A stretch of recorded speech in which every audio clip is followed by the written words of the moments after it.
చంద్రబాబు నాయుడు గారి ప్రభుత్వం మీద జరగబోయే తీవ్ర స్థాయిలో యుద్ధం ఇంకా గట్టిగా కూడా చేసే కార్యక్రమం కూడా వైఎస్ఆర్సీపీ ఖచ్చితంగా చేస్తుంది.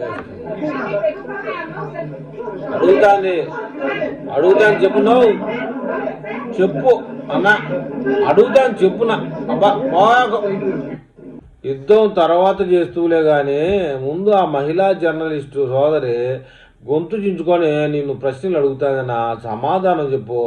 ఇటు వెళ్ళిపోతావు, పక్కన వాళ్ళు ఎవరన్నా దమ్ము లేక వెళ్ళిపోతున్నావు అంటే మళ్ళీ పక్కన పేటీఎం వాళ్ళ దగ్గర బూతులు తిట్టిస్తావు. ఆమె అడుగుతుంది, ఒకే ఒక్క నిమిషం ఉండి జవాబు చెప్తే ఎంత గ్రాండ్గా ఉంటుంది, మన పార్టీ వాళ్ళకి ఎంత విలువగా ఉంటుంది. వచ్చిన విమానం దిగి 2-3 గంటల సేపు దొమ్మటి చీఎం చీఎం చీఎం అని అరుచుకుంటూ వస్తుంది.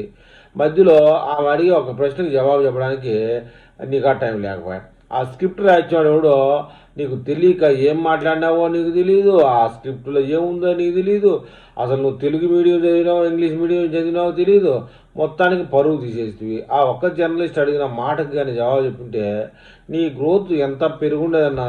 ఇవన్నీ ఎవడు చెప్పడు నీకు, నువ్వే తెలుసుకోవాలా. నువ్వే మా భవిష్యత్తు జగన్ అనే దానికి నువ్వే విలువ ఇవ్వాలా.